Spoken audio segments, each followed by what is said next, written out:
maaliif mana abdii seenuudhaaf seef godhatte waggaa dheeraadhaaf. Caaliin mana kana seenuudhaaf jettee mana kana seenuudhaaf waggaa hedduu sammuu kee keessatti seef godhadhee jira. Akka mana sanseettuulee abdii qabdi jechuudha irraa. Akka mana yaaya hobbii yookiin abdii mana isaa seentu abdii guddaa irraa qabda jechuudha. Seef godhatte har'a mana isaa seentee qulqulleessitee akkas viidiyoo akkasii dubbattee gaddeebite. Jannaanoo maal jetti?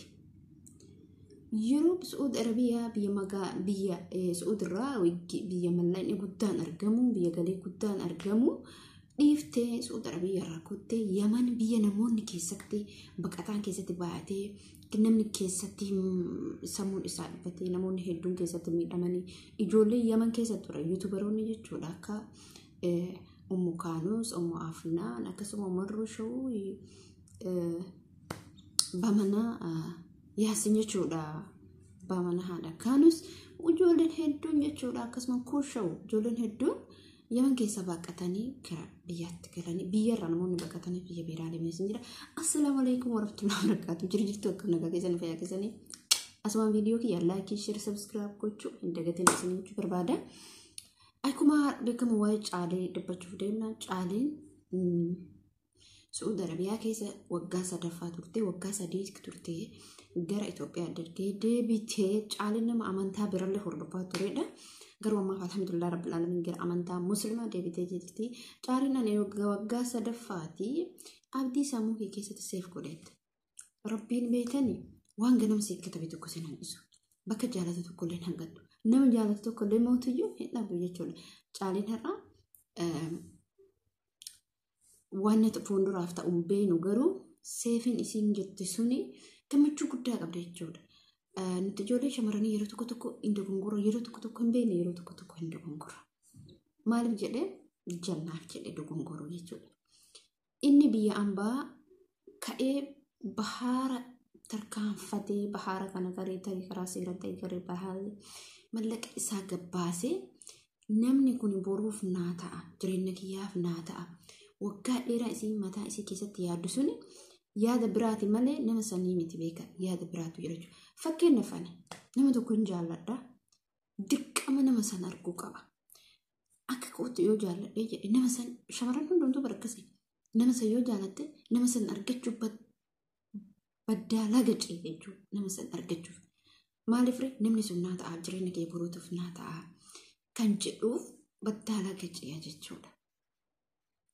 Kan ammootu yoo waan dhufu jira jechuudha. Isin har'a gammachuu guddaa qabdi. Ana akka kootti mucaa kan arrabsallee beeku akkuma ani ergu isin gara Yaman seentee waa'ee Caalee beeka. Ergu isin viidiyoo gara Yaman seentee hojjechuu eegaltee waa'ee isii beeka malee an duraa waa'ee Caalee hin beeku dhubbaan dhibbatti jechuudha. Garuu namoonni hedduun hin beekanii miidiyaa irra kan turtedha. Isin jechuu barbaada Caaleen nama amantaa birallee hordofu amantaa isiittis deebitee seefin isin taasifatte sun isiif ta'ee jira. Profaayilii isallee abdii godhattee jirti. Hin beekamu wanni rabbii kanaa jechuudha. Wanni fuulduraaf ta'uu deemamu. Yoo rabbii waliin hidhallee ani alhamdulillah rabbii waliin haa hiru jedha. Maaliif biddeen o'aa yoo argatan namni nyaatu dhiisu. Biddeen o'aa yoo argatte biddeen o'aa kana dhiiftee qorra kana nyaatu. Maaliif o'aa san dura qamaafta jechuudha. Kanaafuu Caaleen amma abdiin biddeen o'aadha jechuudha. Manni biddeen o'aa abdiin amala qabeessaa nama dalagatu nama namaaf kabaja qabu nama haasawaa isaa keessattis nama gaariidha. Dhugaan ijoollee Yaman hedduu natti tolan hundumti isaaniitu jechuudha. Amala qabeessa baay'ee namatti tolu jechuudha. Kanaaf Caaleedhaan abdillee Caalellee yoo wal fuutanillee ani isiniif gammadaa jechuun ni barbaada. Caalellee rabbii yaada muraada keessa haa guutu jedhaani maaliif? Wanni hunduu katabaadha. Ilmi namaa dogongora, ilmi namaa bakka yeroo amantaa san hordoftullee namni dogongora. Jireenya isaa keessatti namni dogongora hin jiru. Kanaaf jechuudha asirra wanni dubbachuu barbaadu ijoolleen shamarranii lafaa dhufaa jirtan warroonni jaarsa argachuuf deemtan warroonni hin arganne warroonni jaalallee qabdan warroonni abbaa manaa qabdan abbaa manaa keessan qabadha. Wanni abbaan manaa keessan isin jedhu dhaga'a.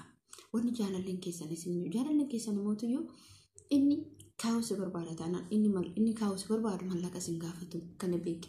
Namoota akkanaa kana namoota gaarii mallaqaa sin gaafan namoota jireenya boruutis jaalachuuf tattaafatan jaalalarraa eegalanii gara bultiitti namoota siqan namoota akkanaa kana qabachuun dirqama keenya jechuudha. Maaliif boruuf jireenyi keenya jijjiirama waan ta'eef.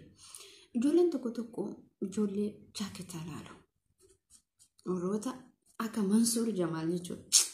Waasiin godhu bifti isaa waasiin godhu jaaketaan kootiin bulu libsiin inni uffatu sun akkas godhu sun waasiin godhu. Inni waasii godhu ka bifaan fokkataa ka keessi bareedaa. Inni jireenya kee guutuuf si jijjiira. Maaliif bifa laaleen keessa laale. Uummanni fakkeenyaaf uummata adii kan yeroo fudhannu gubbaan isaanii adiidha. Garuu keessi isaanii hamaan akka isaan baasan jiru. Maaliif Rabbiin gubbaa si bareeche keessa si fokkise jechuudha. Gubbaa kana si bareeche sirriitti si bareeche. Garuu keessa si fokkise. Bakkuma kamittuu uummata adii ilaala. Uummata adii ama fakkeenyaaf Itoophiyaa fi Suudaanii yoo fudhanne uummata adii irra hamma Suudaanii namni kabaja siif qabu hin jiru. Suudaan hojiin teettee nyaattaa, hojiin teettee dhugda si kabaja. Maaliif? Akkuma nama keenyaa sanitti, akkuma namni keenyaa nuti amma yoo bakka tokkotti yoo walitti biyya keenya keessatti walitti hojii kun saraatanyaa kun maal hin jedhamu garuu namoonni tokko jiraachuu danda'a. Garuu Suudaaniin akkasii jechuudha. Suudaaniin dhugaa dubbachuuf sin ooltu. Akka saraatanyaa gadi si laattu. Yoo ati wajjin nyaatti sin jibbitu. Saanii addatti sin kennitu. Burcuqqoo addatti sin kennitu. Suudaan jechuun dhugaa baay'een jaalladha. Maaliif adda si baasan hin beekan. Namni jireenya isaa keessatti nama walitti bu'a. Garuu irra kaa'uun bu'aan qabu. Ati haadhaaf abbaa keetiin, obboleessa keetiin, obboleettii keetiin isa nama bira dalagu isi. Garuu wallaahi dhaziin namni akka Suudaanii kabaja hojjettu qabu hin jiru jechuudha. Garuu suuta keessa namoota jaalattu miidhuu dandeetti malee Suudaaniin namaaf kabaja qabdi. Kanaaf isin jechuu barbaada hordoftootaaf kabajamtoota kiyya ijoollee shamarraniitiif dhaamsa ani dhaamu. Hundumaa anas makatee wanni nuti walii dhaamu qabnu waan qabne jabeeffachuu. Gizeen kun bari hin darba. Tiktookiin amma uummanni irratti wal fixu kunillee hin darba. Gizee tokko maal isinitti fakkaata? Guyyaa tokko jechuudha.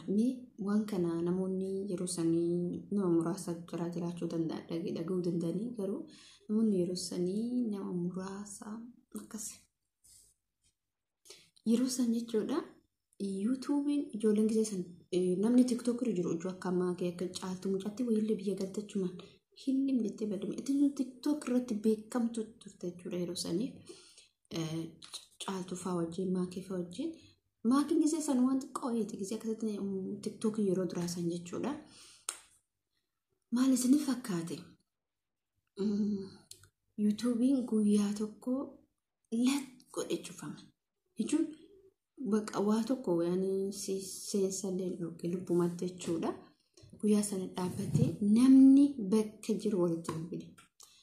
WhatsApp illee dhaabbata. Waa hundumaa isaatti godha. Facebook illee ana akka ta'e hundumaa isaatti godha. Garas fiigu, garana fiigu, garas fiigu. Uummata kee godha jechuudha. Gizee san garuu gizee saniif uummata akka irraan beeku haaraya. Waa'ee masallee beeku jechuudha. Kee godhee uummanni jarjaree sa'a takka ta'ee walakkaa ta'een hin beeku. Yeroo muraasa san keessatti jechuudha YouTube isa hojjefame namni akkatti isa hordofan. Yeroo sagantii san keessatti jechuudha. Otoo guututti cufame hoo maal ta'a? Otoo guututti cufame maal ta'a? TikTokii kana yookaan amma cufuu danda'ama. Warroon nama TikTok irraa akkatti maraatu kun nutis warroon asirraa maraannu kun gaafa san immoo sammuun keenya kun sirriitti nu dhibbata. Maaliif wanni kana kaasee fi in darba. Wanni hin darbine hin jiru. Wanni dhufne wanni lufne hin jiru. Kanaafuu waan hojjennu hunda keessatti wallashee kunillee dubbatanii jiran waa hundarra haasa'anii jiranii. Bakka kanaaf waa hunduma keessattuu nuti amma qabachuun dirqama keenya. Obsuun dirqama keenya. Amala qabaachuun dirqama keenya. Maaliif amaloo qabaattee birate bineensi bosonallee keete jechuudha. Ani maaliif waa'ee kana kaase caaliin seef godhattee jecha seef godhatte isin jedhisu baay'ee tokko bakka erga achirraa galtee ifaajjee biyya sana quunnamsiisuun an dhugaa rabbii abdi dhiibba qaba. Maaliif dhiibba qaba yookaan jettan ta'e nama jaalatanitti hin gafina. Nama jaalatan tokkotti gafuun sirrii miti. Maaliif ani fikkiyaa beeka jaaladhee beeka dhabee beeka jechuudha. Waa'ee jaalalaa odoo kaasee keessi koo madaala. Jaaladhes beeka dhabees beeka. Garuu immoo nama dura jaalate tokkotti bitee lamata jaalatu hin ulfaata. Nama jaalatu tokkotti mootuyyuu gafuun mootuyyuu hin ta'u. Maaliif gaaf seenuftatu jira jechuudha. Gaaf maalaaf akkas godhe nama sanii? Gaaf maal akkana ta'e jettutu jira jechuudha. Kanaafuu nama akkana namoota akkana dhiirota akkana jabeeffadhaa qabadhaa akka isin harkaan baane isiniin jechuu barbaada. Warroonni abbaa manaa qabdan immoo abbaa manaa keessan kunuunsaa. Tokkoffaa abbaa manaa keessan kunuunsuun akkaataa inni itti yeroo alaa galu karaan ittiin eegamu hedduutu jira. Ingala alaama dubartiin tokko garas godhatti garan akkasii miti. Yeroo inni alaa galu fuula kee bareedaadhaan nyaata bareedaadhaan luka isaa dhiqi jakkootii isaa irraa baasi bakka ta'e teessisi nyaachisi obaasi. Maaliif dhugaa abbaa manaa fi jaallata argatan jedhan abbaa kee bira argabaateetti alaafinna ta'e qabu abbaa manaa keetiiti. Atillee akkasuma alaafinna isaa qabda. Waa hunda keessatti abbaa manaa kee nyaata gaarii nyaachisi. Nyaata mi'aawaa nyaachisi. Akkuma ijoollee kennamu namni kenna namni tokko akka ijoollee isaa namni tokko jechuudha. Akkasii miti. Hin baay'isin nyaata baay'isuu miti. Nyaata xiqqeessitee abbaa manaa keetiif keessaniif gootu hammasuma galateeffata. Jaalala kee dabalaa deema jechuudha. Yeroo kana keessatti jaalala isaasii dabalaa deema. Atillee akkasuma dabalaa fi deemtaa. Bakka jaalala yeroo walii qabatan ijoolleen keessanis akkasuma wal jaalachaa deemu. Maaliif duree mana keessa ka'a jaalallee haadhaaf abbarraa ka'a. Haadhaaf abbarraa ka'ee eessa ka'a? Ilmaan keessanillee walirraa baratu jechuudha. Yoo yeroo hunda ijoollee duratti wal daddarban wal arrabsan maal jedhan fokkataadha jechuudha. Ilmaan keessanis homa san baratan jechuudha. Maaliif homa ati goote akkuma ati itti barsiifte ilma kee yoo abbaa manaa kee hin kabajan ilmuun keetillee abbaa manaa keessan hin kabaju jechuudha. Maaliif akkuma ati gootu akkuma haadha ilmoon irra guddina nama keenyarraa sanuu keessattuyyuu nama keenyarratti haadha jechuudha. Kaama nama mana akkuma biyya Arabaa kana keessatti ijoolleen irra guddina abbaarra haadha sodaatti kun abbaa wal keessa makataadha. Kanaafuyyuu ilmaan keessanillee jaalala barsiisa. Abbaa manaa keessanillee yoo inni kam gizee namaa immoo kaa tolchee jechuudha. Gizee namaa mootu maashaallah tabarakallah. Maaliif baay'ee kan namatti tolu waan hunda addaan baafate ka jaalala beeku ka jibba beeku kan hunda beeku jechuudha gizee namaa. Gaafa gizee ammaa kana keessatti immoo nuti fayyadamnee jaalalaan ilmoo keenya guddifachaa abbaa manaa keenya jaalala kijibaannee gubaannee bakka waa hunduma keessatti kabajasan maaliif caamaa isaa baaftee irraa dhiittee miila isaa jechuudha. Bakka gaafa sanatti Allah guyyaarraa jaalalli keessan dabalaate yeroo kana keessatti atillee onneen kee raaha godhatti qabbana si qabda jechuudha. Inni illee immoo gabba'ee dubartii biraa laalu. Dubartii biraa ijaan hin mul'atu jechuudha. Inni dhiironni barbaaddu, inni dhiironni jaalattu, inni dhiironni feetu dubartii akkamitti of eeggannoo gootudha. Dubartiin of eeggannoo gootu dubartii qulqullina qaama isii eedu jechuudha. Miilarraa qabee hamma mataatti jechuudha. Dhiironni dubartii akkanaa hedduu jaalatan. Maaliif hojjetanii? Dhiironni wannoon dubartii akkana hedduu jaalatan. Dubartiin amma hin qayyattu. Dubartiin duraan hin qayyatti jedhu. Maaliif qayyatti? Qayyi fooliin akka hin dhoofne dubartiin yeroo qayyattu ni urgoofti. Ni bareeddi. Maaliif asirratti wanni kana fidee fi ka'umsa caalatti irraa wanni fidee dubartiin akkuma viidiyoo asiin duraa keessatti isin hojjedhee jira waa'ee qayyaata irraa dubbadhee jira. Dubartiin ani bira ture dubartii suutaanii turte jechuudha. Wallaahi asii isiin waggaa 45 daa'ima jettani ilmoo isiitti maaliif ree hojii gisee galtu dadhabdi dhaabbataa oolte galti hojii gisee galtu jechuudha ganama yoo baate galgala galti waan isin ajaa'iba dubartiin tun dhaabbataa oolte dadhabbii isii galte san dadhabbii san akkasumatti qabattee qajeessee qayyatti maaliif qayyatti ree isin qayyisan jiru san dadhabbii isii suni akkasitti dhaabbataa oolte mukayyafa dhugdee qorra dhugdee waan fe'ee yoo haa ta'u akbar isaanillee akka nuhii kana jechuudha dhugdee galtu gisee galtu sanitti wanti sun hundi irraa bata jechuudha dhiqattee qaamisiisan dhiqaisiisan qayyattee deebiftee inni dhiqattee qaamisiisan deddeebitiin dhiqattee hirriba isiirratti hirriba gahaa rafte jechuudha maaliif ree qaamisiisan sukumatti hirriba gahaa rafte namoonni tokko amma dubartiin kan qayyattuuf abbaan mana wajjin rafuufi jedhanii wantoota akkasii miti abbaa mana wajjin qofaara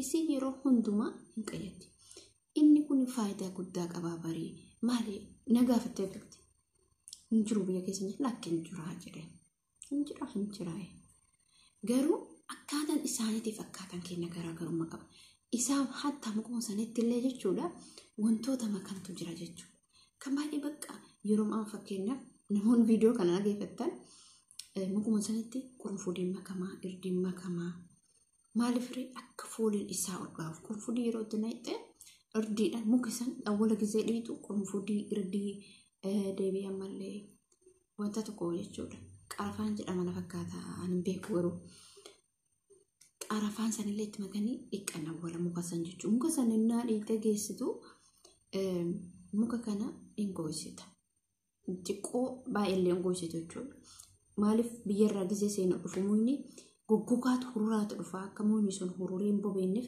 hidhiidhaa kan niqqibame kan itti galgala bulchitee borumtaa sana bishaan keessaa baaftee ergasii mootu xiqqoo gooysitee ergasii akkasitti qaala maaliif kana goote ree amma isiin bakka waa'ee isaa hedduu natti himtee akkaataa itti qayyatamu deebi'ee mudu bakka sirriitti nama gaarii turte dubartittiin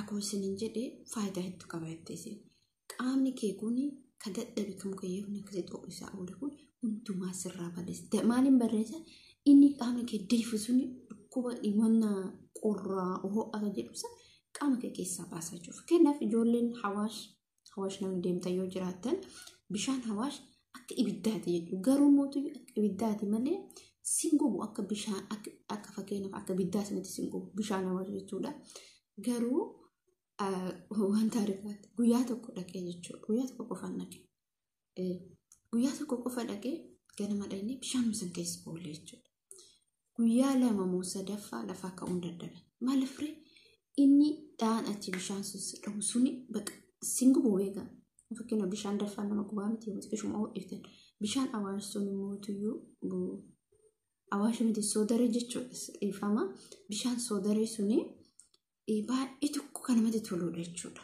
namoonni fayyaa dhabaman bakka uumama waan ta'eef bishaan soodaree suni uumama waan ta'eef bishaan qaayyi kunillee fakkeenyaaf akkasii jechuudha qaama kee keessaa qaama kee akkatti dadhabe kana keessa akka bilchaate kana keessa waa hedduutu wal guuree jechuudha qaama jechuun nuti amma fakkeenyaaf fudhatta nuti amma waa gisee qorra gisee ho'aa mukayyeef mee walumattuuyyuu qabaa jechuudha kan bilchaate jechuudha qaamni keenya kun isin amma yeroo oduu kan kana godhannu ta'e qaamni keenya kun nu jedha hammaan bara akkatti nu gogee jira akka muka silkiitti agartan fakkeenyaaf dhiqattuun galgalaa ganama saamunaa achi bituu bakka yoo jibaatte akkas namni inni gisee amma ijoolleen kennaa keessaan ari'an tiktookii keessaan ari'an maal yeroo qabaataniif qaqqabuun hin ulfaata kanammoo beeytanii miti kanaafuyyuu waa'ee qayyallee kana nuti fidee as keessa barumsa kanarratti isin fidee inshallah namoonni waa'ee kanaa barachuu barbaadan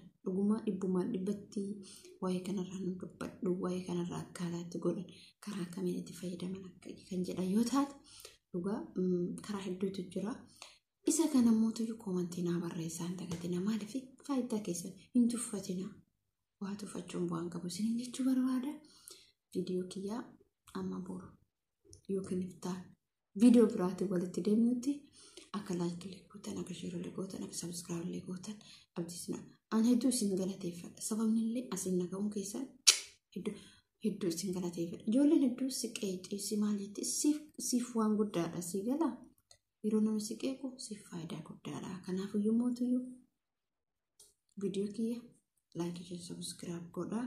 Hamma viidiyoo biraatti walitti deebinutti assalaamu alaikum warahmatullaahi wabarakaatuh.